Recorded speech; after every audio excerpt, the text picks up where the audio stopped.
I do not have the choice. I cannot work twice as hard at my job and earn twice as much money. I'm not an entrepreneur. If I work twice as hard at my job, I'll earn exactly the same amount of money. And a lot of people are in jobs like that.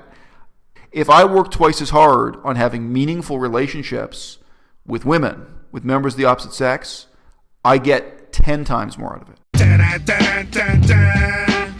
You know, all that time you're spending out texting girls and whatever, you should be trying to build a business, trying to do something to help yourself, you know, and be productive.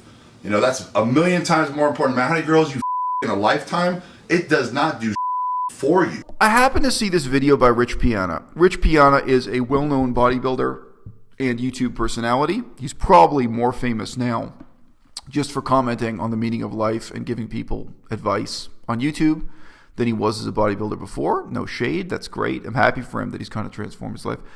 But he's one of these guys who tends to ignore the extent to which his unique experience in life biases him. It would be a bit like if I came on camera and started giving advice about romance that totally reflected my experience being a white man living in Thailand. Anybody could say back, yeah, but come on, this is ridiculous. What you've just said about romance and dating, this is only true of being a white man in Thailand, and maybe it's only true of being a tall, white-skinned, big-nosed white man in Thailand. In Thailand, having pale skin is considered attractive, and believe it or not, having a big nose, the Thais are obsessed with that. I kid you not, in the Thai language, there is no word for big nose. There is no word for having too big a nose. Their word in the language for big nose is beautiful nose. It's hilarious. And all over Thailand, there are advertisements for rhinoplastic augmentation. When I got there, I was like, what is rhinoplastic? I've never heard of this before. It means nose job, but it specifically means a nose job to make your nose bigger. I kid you not. So when I watch a video like this from Rich Piana, first of all, I'm struck by the extent to which he's talking about a situation with the relationship between men and women that 85% of men are never going to know and are never going to relate to. Now, I say 85 to be reasonable. Maybe 15% of men live that way and share those attitudes and share those problems. I can imagine. I can relate on some level. Rich Piana made this video, and he starts off by talking about cheating and why you should not cheat on your girlfriend or not cheat on your wife or your boyfriend or whatever. I sympathize. But the video kind of makes an unmarked transition. His topic drifts into talking about relationships in general, relationships with the opposite sex, and the balance between career ambition and relationships and the meaninglessness of dating itself. And this really makes me reflect on what it means to be a middle-aged man. I'm 38 years old. I identify as middle-aged. 38 years old and divorced. Getting divorced ages you, let's face it. At one point, he's saying you have to choose between being focused on your career, working hard and earning a ton of money, and having 2 or 3 girlfriends at the same time and being broke. And again, for 99% of men, I don't know, for the vast majority of men, that's not the choice you have in life. I do not have the choice. I cannot work twice as hard at my job and earn twice as much money. I'm not an entrepreneur. If I work twice as hard at my job, I'll earn exactly the same amount of money. And a lot of people are in jobs like that. Across the board. I think the vast majority of forms of employment, if you're not an entrepreneur, if you're not self-employed, I don't choose the number of hours I work. I can't work twice as many hours. It's set in a contract. I have certain responsibilities. I can do a good job. I can do an adequate job. If I work twice as hard, I don't get twice as much out of it. If I work twice as hard on having meaningful relationships with women, with members of the opposite sex, I get 10 times more out of it. I get 100 times more out of it. I get 1,000 times more out of it. And that word meaningful is exactly what's missing from Rich Piana's view of the universe. That's what's partly so alien and, in a sense, fascinating to me. He describes a world in which, like he says, you sit down with a woman, You tell her your story that you've already told 1,000 times before and you don't want to tell it, you want to hear it. And you hear her story and you've heard it all before and you don't want to hear it. He's seeing this where the main benefit to your ego, he talks a lot about ego, which I understand, that your main benefit to your ego is bragging about your relationship, this women, with your male friends. Now, look, I'm sure this reflects Rich's own experience with women. But for a lot of us out here, our experience is so far at the opposite extreme that we can't even imagine seeing the world through Rich Piana's eyes. What he's talking about is being so meaningless and so hollow and so empty and just being a burden of having to sit down and have these conversations with women. Those conversations with women are the most meaningful conversations in my life. And in a sense, I can lament that as being sad. One of the things I really don't like about being middle-aged is that, man, people only talk to you if it's about sex or money. And every time I mention this, because I've mentioned this to friends in email, I've mentioned to friends in face-to-face conversations, and I've probably mentioned it on YouTube before.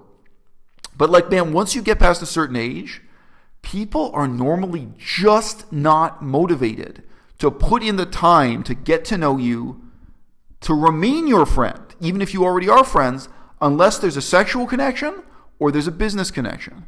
So like, I've met so many people in the last 5 years, hundreds and hundreds of people. Remember, I was on a university campus in Canada, so every day I was meeting people, including people my own age, people 25, 35, but 55, meeting people, striking up conversations, talking about politics, history, making friends to some extent.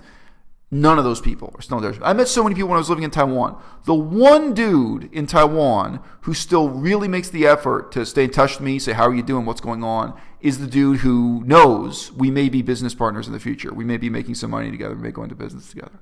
And I respect that. And the friendship is not phony. It's not fake. It's real. We enjoy talking to each other. I'm interested in what's going on in his personal life. He's interested in what's going on in my personal life. You know, he knows about my divorce and stuff. You know, like, it's not a business relationship. We are friends.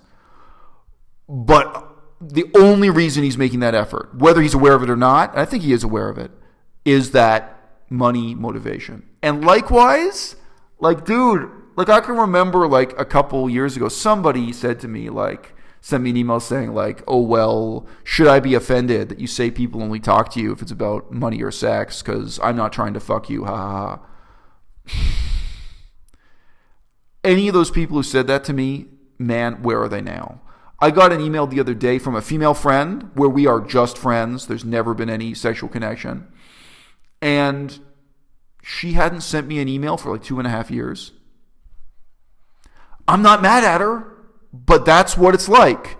And when you're middle-aged, like, for me, a huge reason to put in the effort to have sexual relations or romantic relations is because the sexual relations anchor a really meaningful friendship, really meaningful engagement with people who care about your life and want to know you.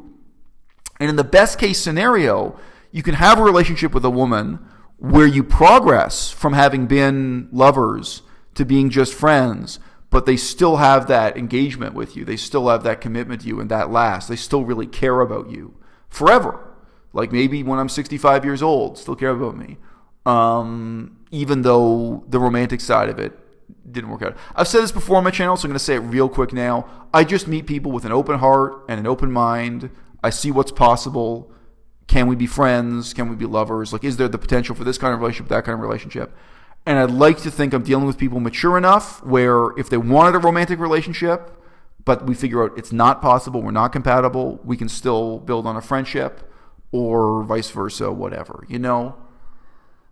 But that's so alien to me. You know, Rich Piana's view of the world that, I mean, really, on a deep level, he assumes that the relationship is completely meaningless aside from sex and bragging to your friends and an ego trip. So naturally, given that perspective, he's not just against cheating on your girlfriend, he's really against relationships with women at all. He's telling you to minimize the amount of time and energy you spend on relationships with women and put all of your energy into allegedly making money by working harder at your job. But like I said already, for most of us, we don't have the decision between being rich and single and being broke with a bunch of meaningful relationships in our lives. That's not a choice 85% of men, 99% of men, the majority of men do not have that choice. My choice is between being broke and having meaningful relationships, or being broke and not having meaningful relationships. And I mean, it's sad. It's sad. I'm sure it just reflects his own experience. But even on that level of earning money, why do you assume that meaningful relationships with women, whether it's with just one woman or with more woman, why do you assume that's just a drag on your productivity? That's just going to diminish your ability to pursue your ambitions in life? Whether your ambitions are just making money or just career, or whether your ambitions are like research, educational ambitions, you want to learn something, you want to write a great book, whatever it is you want to do in life. I'm sure on a deep level, Rich has had his heart broken so many times, or he's been disappointed with women so many times that doesn't even occur to him.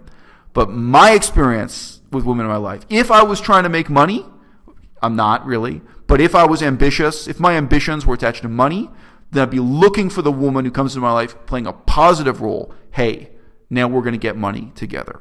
When in the past I was really motivated by research, language research, history research, politics research, I'm looking for the woman who's going to come into my life and it's going to be, hey, let's do research together. Let's get this PhD together. Let's write this essay together. Let's publish this together. And so I mean, look, obviously I have nothing in common with Rich Piana. But to me, watching that video was just fascinating because it made me reflect on such a deep level how alien I am from him. And I don't know how many guys I'm alien from. Just because I guess he sees meaningful relationships either as impossible or the whole meaning of the relationship is just a waste of his fucking time. The meaning of the relationship is an unwanted distraction from his business life, and it's just an unwanted obstacle between him and sex. And for me, it's tragic in a way, but honestly, it's more like the sex is the price you've got to pay to have meaningful and loving relationships in your life. Because I don't like it, but when you hit middle age, it seems like the only people who are motivated to be your friends are people who either have some connection with you sexually or they have some connection with you in terms of business where it's about money on some level, past, present, or future. You're going out and making money together. All that time you're spending out texting girls and whatever, you should be trying to build a business, trying to do something to help yourself, and be productive. That's a million times more important. How many girls you in a lifetime, it does not do for you. I couldn't even imagine. I don't even want to get to know a new girl because it is a pain in the ass. You got to sit and you text back and forth, and then you call, and then you go out to dinner. You listen to you got to listen to the whole, story. Then you're going to tell your story. It's the same done a million times, and it's like I can't do it. I mean, it's to me, it's just a waste of Talk Boss featuring words that kill. My slang is editorial, explicit material. Briefcase show, live and stereo flow. Feel me, Donna Realty, set the black people free.